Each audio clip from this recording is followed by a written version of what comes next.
오늘 말씀 다시 보겠습니다. 시작. 많은 재물보다 명예를 택할 것이요 운이나 금보다 은총을 더욱 택할 것이니라. 항상 평생 선택입니다. 선택.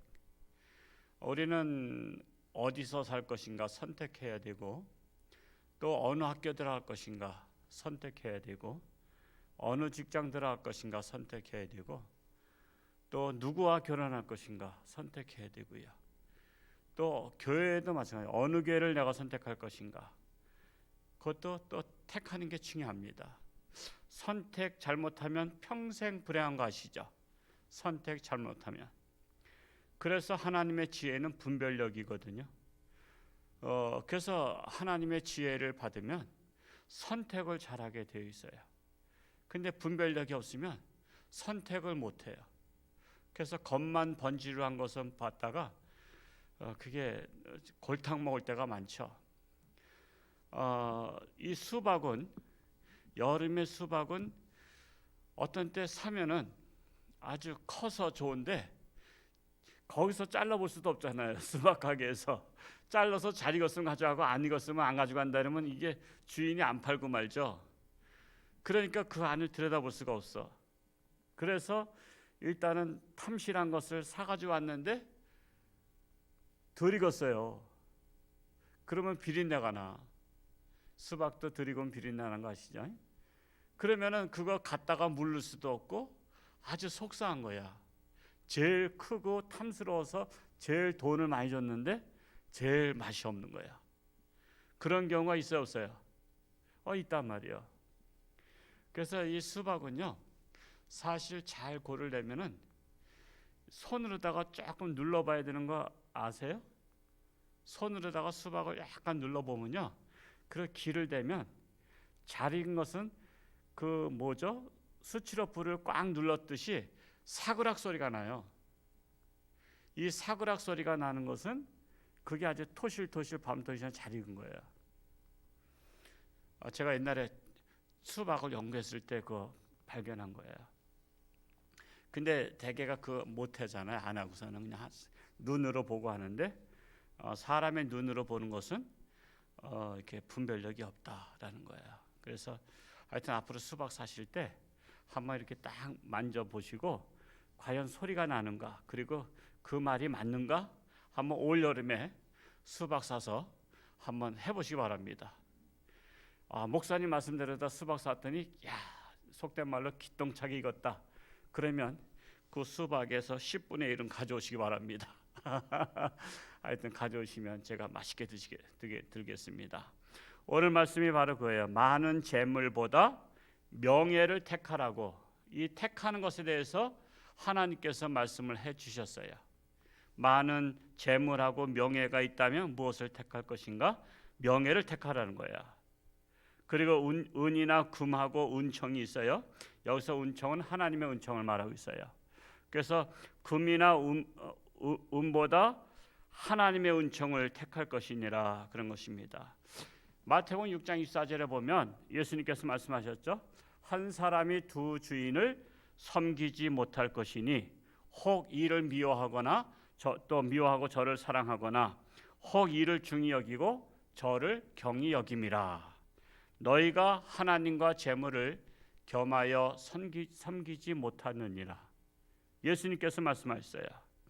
그리고 또 마태복음 19장 22절에 보면 부자 청년이 예수님의 제자가 되겠다고 찾아왔을 때 너 있는 것을 다 팔아 가난한 자에게 나눠주고 너는 나를 따르라 말씀하시니까 이 부자 청년이 따랐어요, 안 따랐어요?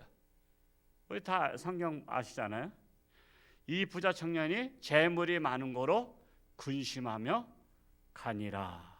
그래서 예수님께서 낙타가 바늘구멍 들어가는 것보다 부자가 하늘나라 들어가기가 더 어렵도다, 이렇게 말씀을 했던 겁니다.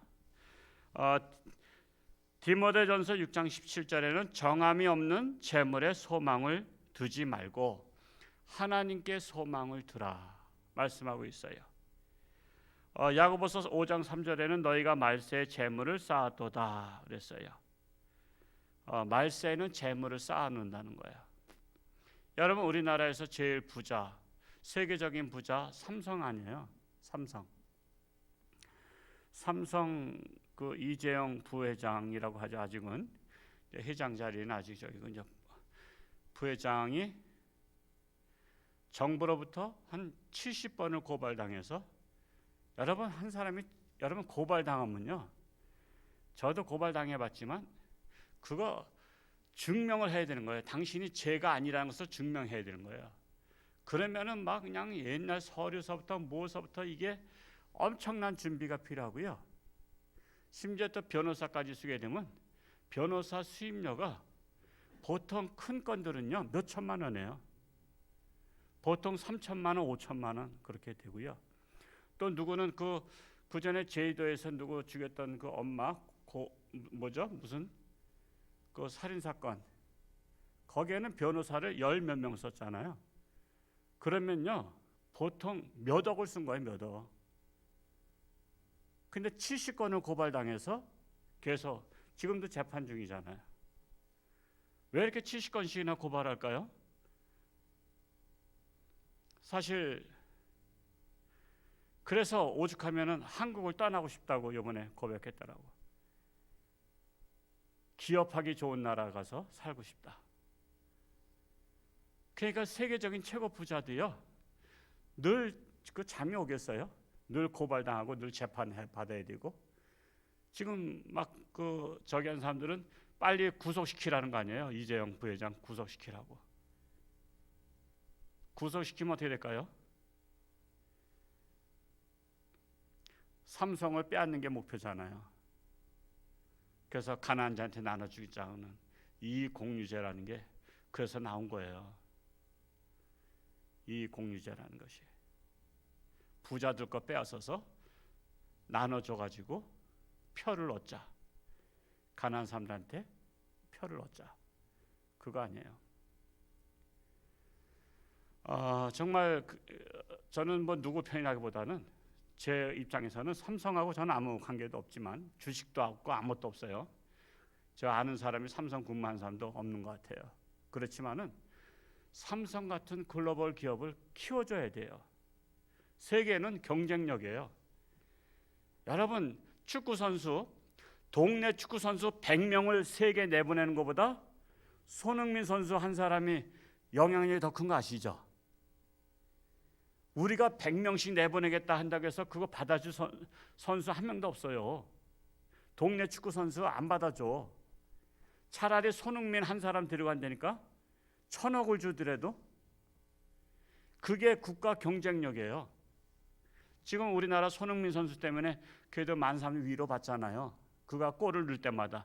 저는 손흥민 선수 직접은 대면에서 한 번도 못 봤어요. 그런데도 그가 골을 넣으면 사랑하잖아. 그렇죠? 그게 같은 국민성이라는 거예요.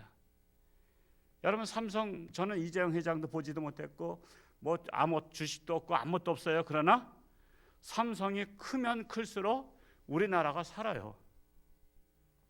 그래서 그런 기업을 키워줘야 되는 거예요.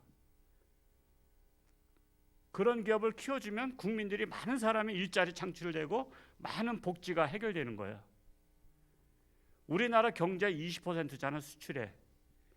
여러분 한 기업이 20%를 감당하고 있다는 것은 그건 엄청난 거예요.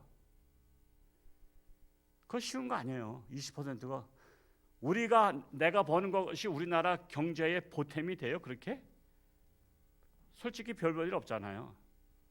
그래서 그런 기업들을 현대라든가 LG라든가 지금 세계 경쟁력 있는 회사들을 알게 모르게 밀어줘서 그들이 많은 일자리 창출하고 사람들이 그냥 나눠주는 돈 가지고 먹고 사는 게 아니라 자기가 떳떳이 일해서 자존감도 높여주고 대가를 치르는 그런 일자리 창출이 돼야 되는 거예요. 그래야 나라가 좋아지는 거예요. 참으로 그럼에도 불구하고 우리가 알 것은 이건희 회장님께서 이제 얼마 전에 작년에 말에 별세하셨지만 그렇게 다 쌓아놓아도 그냥 두고 가시잖아요. 그분은 참 대단한 분이에요. 우리 그 삼성을 세계적인 기업으로 만드신 분이에요. 대단한 분이지만 그렇다고 해서 우리가 뭐 이렇게 뭐 개별적으로 존경하거나 그런 건 아니잖아요. 능력 있는 것은 능력이 있는 거지만 그렇다고 우리 크리스찬들이 볼 때 그분을 존경하거나 그럴 것은 아니잖아요. 그래서 정말 우리가 살아가면서 그런 사건들을 보면서 우리는 그러면 나는 어떻게 할 것인가? 나는 어떻게 할 것인가? 내가 죽게 되면은 내가 그동안 쌓아놨던 재물들을 어떻게 하고 갈 것인가를 생각해 봐야 돼요. 이런 생각도 해봐요. 저나 여러분이나 내가 쓸데없이 돈 쓴 거, 쓸데없이 돈을 잃어버린 거, 쓸데없이 돈이 나간 것들을 계산하면 지금까지 헌금한 것보다 많을까요? 적을까요? 네? 더 많겠죠. 여러분, 내가 잘못 선택해서 돈을 잃어버린 거, 이자로 나간 거, 남들한테 돈 뜯긴 거, 뭐 이런 거 투자 잘못했다가 손해본 거, 이런 것들이 합산되면 내가 지금까지 평생 하나님 앞에 드린 예물보다 아마 거의 다 더 많을 거려. 밑 빠진 덕에 물 붓기예요. 우린 그걸 생각해 봐야 돼. 내가 그동안에 뼈 빠지게 돈 벌었던 것들이 밑 빠진 덕에 물 붓기식으로다가 헛된 데로 나간 게 남에게 도움도 안 되고 나한테 도움도 안 되고 나한테 의미도 없는 그런 돈들이 얼마나 많이 나간지 몰라요. 그거 세는지를 몰라. 앞에서는 열심히 돈을 버는데 지금 주머니에 있는 돈이 계속 흘리는 것 같은 거예요. 앞에서 100만 원 버는데 뒤에서 나가는 건 200만 원 나가. 그러면 버는 것보다 더 중요한 것이 흘리는 것을 막아야 되잖아요. 근데 그걸 몰라. 깨닫지를 못해. 그래서 하나님께서는 하나님보다 재물을 더 사랑하는 사람들한테는 깨닫지 못하는 것을 주셨어요. 깨닫지 못하게. 여러분, 바로왕이 왜 10번씩이나 징계받았죠? 깨닫지 못하기 때문에 그래요. 하나님께서 깨닫지 못하게 아예 해놓으셨어. 머리를 그냥 딱 막아놓으셨어. 그래서 바로왕의 마음이 강팍해 한지라. 여러분 보면은 하나님께서 바로왕을 깨닫지 못하게 아예 마음 문을 뚜껑을 닫아놨어요. 하나님이 닫으셨다고. 여러분 출애굽기 한번 잘 보세요. 보면은 하나님께서 바로의 마음을 강팍해 하신지라. 깨닫지 못하게 한 거예요. 여러분 하나님 앞에 나와도 깨닫지 못하는 것은요, 하나님께서 그의 마음을 강팍해서 그런 거예요. 그게 바로 뭐죠? 씨 뿌리는 비유에서 돌짝밭 같이 만든 거예요. 여러분 돌짝밭 같은 신앙인이 얼마나 많아요, 교회에서. 그래서 조금 좀 민감한 설교하면은 그냥 탕탕 튀잖아요. 돌짝밭에다 씨앗 뿌려봤자 그거 열매 없듯이 탕탕 튀는 거예요. 특히 헌금 얘기하면 탕탕 튀잖아요. 헌금 얘기하면 우리 목사님 돈만 좋아한다고. 그래서 그냥 그런 것을 시험 들어. 지금 교회들이 온라인 예배 드리면서 사실은 서울에는 옛날부터 주보에다가 이렇게 온라인에다가 교회 헌금 계좌 번호를 넣었어요. 그렇죠? 헌금 계좌 번호를 넣었어요. 그리고 그거를 성도들이 요청한 거예요. 성도들이 요청해서. 왜냐하면은 우리가 여기 사는 것하고 서울 강남하고는요 상상을 초월합니다. 제가 아는 목사님들 그 강남에 보통 많이 있잖아요. 그분들 들어보면요 11조를 1,000만 원, 몇 천만 원씩 하는 분들이 그렇게 많대요. 우리 교인 정도 되면 예산이 몇십억 돼요. 예산이 10배 정도 돼요. 10배. 엄청난 거예요. 엄청나.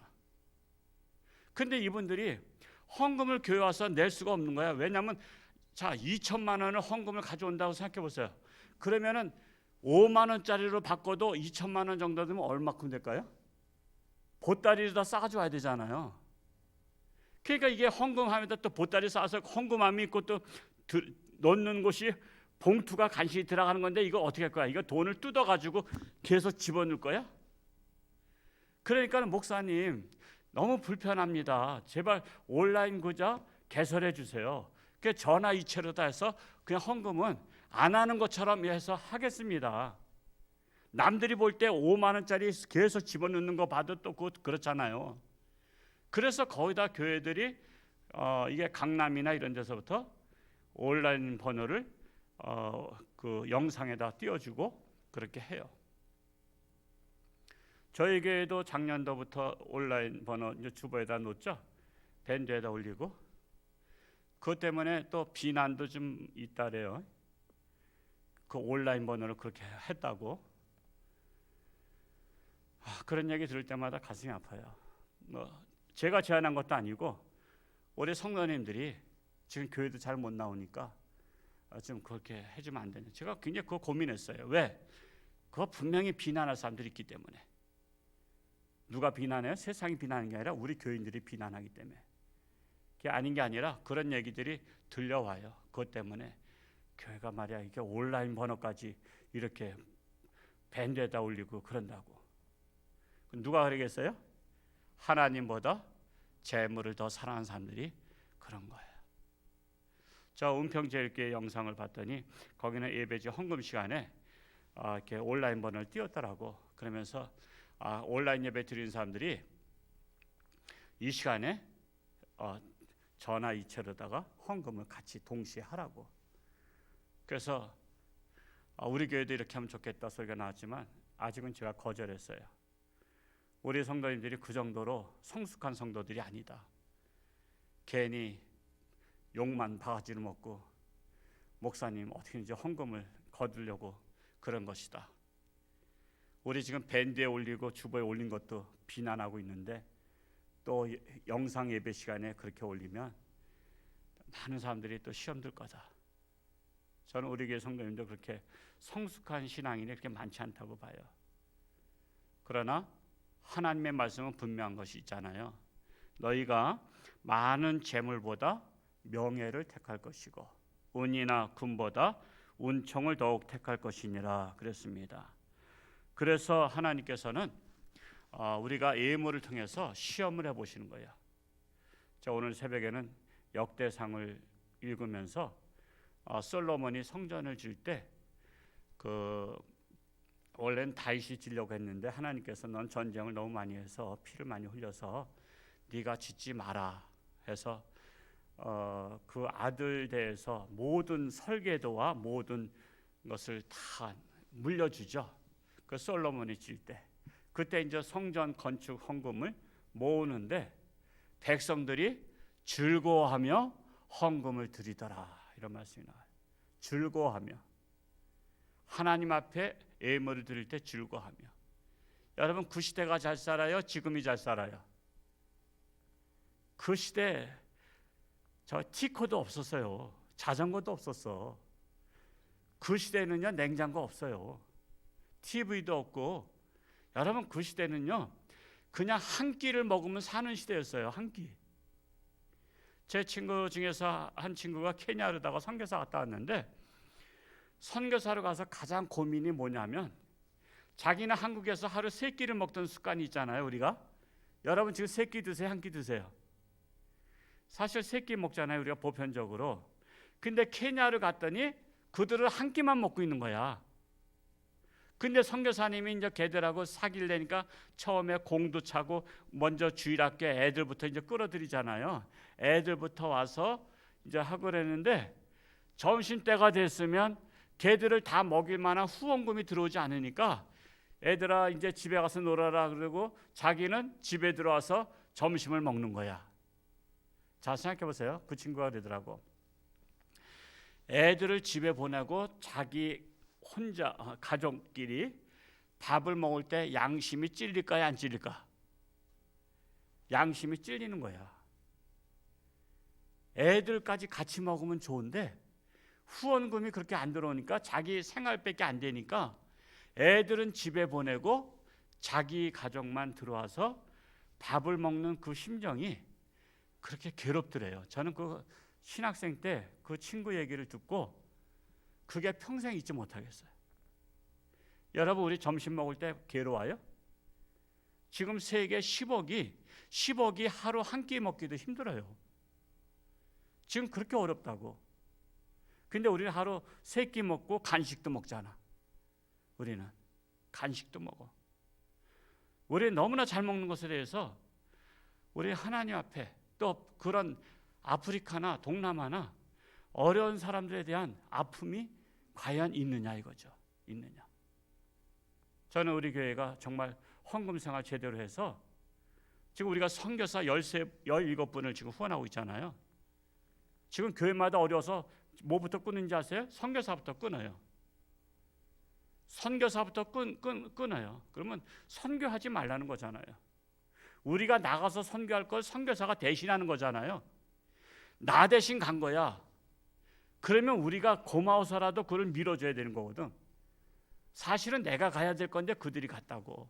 그럼 우린 뒷받침은 해줘야 된다고. 근데 그 선교사들부터 끊어. 저는 그런 소식 들을 때마다 너무나 안타깝고 한 거예요. 우리 아무리 어려워도 17분의 선교사 안 끊으려고 제가 끝까지 한번 가볼 거예요.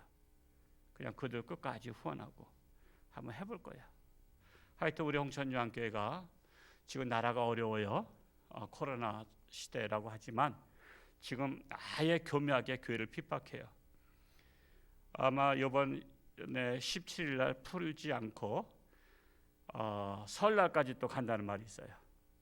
또 이렇게 계속 이게 오랫동안 하면은 그냥 들고 일어나니까 또 다시 연장이 구정 설날까지 또 연장이 될 예정이에요. 여러분 이렇게 해서 계속해서. 근데 이런 것들이 목사님 너무 그냥 추측해서 그런 거 아니에요 그러지만요.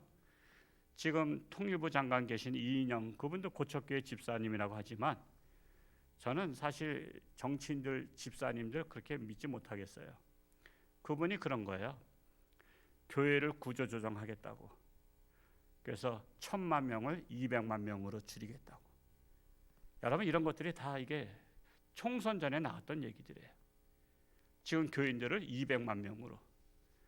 이런 것들이 지금은 옛날에 얘기한 거 다 나오는 거 아시죠? 옛날에 얘기한 게 다 검색하면 다 나와요. 그만큼 교회를 구조조정하겠다 그래요. 정세균 안수집사님이 총리지만 교회 김태형 우리 작년도 총회장님하고 약속한 게 20%까지는 드리도록 하겠다. 왜냐하면 거리두기와 이런 것이 있으니까. 그런데 총회장 끝나고 나니까 그 약속 깨트린 거 아니에요. 20%가 20명 이하로다. 그러니까는 그분도 안수집사예요. 저 예능교회 우리 교단 안수집사님인데 그냥 20명 이하로다 이렇게 줄이겠다고. 그 도리어 목사님도 교단 총회장님도 오셨을 때 도리어 버럭 화를 냈대요. 교회가 앞장서서 코로나에 저기 해야지 하면서 도리어 안수집사님이 교단 총회장님들 면담할 때 그냥 야단을 칠 정도로다가 훈계를 했다래요. 그래서 여러분 안수집사 잘 세워야 되고 장로 잘 세워야 되고 목사도 잘 세워야 되고 권사도 잘 세워야 되고 우리가 잘 세워야 되는 거예요. 지금 이렇게 어려운 이때에 그럼에도 불구하고 내가 하나님 앞에 부끄럽지 아니한 신앙인으로 어떻게 살아야 되겠습니까? 라면서 하나님의 지혜를 구해서 승리하는 저와 여러분 될 수 있기를 축복합니다. 그리고 또한 그 전에 우리 교회에서 사역했던 김충영 전사님 아버지께서도 코로나에 확진자가 돼가지고 고생하셨었는데 우리 또 집사님 어머니께서 요양원에서 코로나가 확진돼서 지금 급히 병원에 또 입원하셨어요. 이어서 기도하시고 정말 그래서 여러분 코로나 확진자는요 비난의 대상이 아니에요. 피해자입니다. 피해자. 그거는 감염돼서 피해를 당한 것인데 오늘날 코로나 확진자 되면요 사람들이 그냥 그 사람 그냥 정죄하고 만나지도 않고 그냥 등 돌리고 막 그러는데 여러분 그렇게 하면 안 돼요. 누구나 다 걸릴 수 있어요. 그래서 우리는 피해자에 대해서 안타까운 마음으로 기도해야 된다는 사실입니다. 오늘도 간절히 기도하다 돌아올 수 있기를 축복합니다. 사랑하는 아버지 하나님, 참으로 많은 재물보다 명예를 택할 것이고 은이나 금보다 은총을 더욱 택할 것이라고 했습니다. 하나님의 말씀이니 내 생각보다 하나님의 말씀에 믿고 따르며 순종하는 하나님의 거룩한 백성들 되게 하여 주옵소서. 지금 세계는 코로나로 인해서 몸살을 앓고 있습니다. 이럴 때일수록 우리의 생사화복을 주관하시는 분이 하나님이신 것을 믿고 하나님을 바라보며 하나님께 소망을 두며 승리하는 자들이 되기를 간절히 소원합니다. 우리 사랑하는 집사님의 어머니께서 확진자가 되었지만 그러나 하나님의 능력의 손길로 안수하사 치료하는 광선을 바라시고 다시 회복의 역사가 일어날 수 있기를 원합니다. 우리 사랑하는 성들이 함께 기도하며 함께 사랑의 마음을 가지고 하나님 앞에 호소할 때 하나님께서 눈물의 기도를 들어 응답하실 줄로 믿습니다. 이 어려움을 극복하고 더욱더 하나님을 가까이 하는 하나님의 거룩한 백성들 되게 하여 주옵소서. 이 시간 하나님 앞에 11조임을 드렸습니다. 참으로 범사에 감사가 넘치게 하시고 평생토록 드리고도 부족함이 없도록 축복하여 주옵소서. 오늘도 저들의 삶 가운데 누구를 만나든 어디를 가든 하나님께서 안전하게 지켜 주옵소서. 건강을 지켜주시고 가정과 직장과 사업처를 지켜 주옵소서. 예수님의 이름으로 축복하며 기도하옵나이다. 아멘.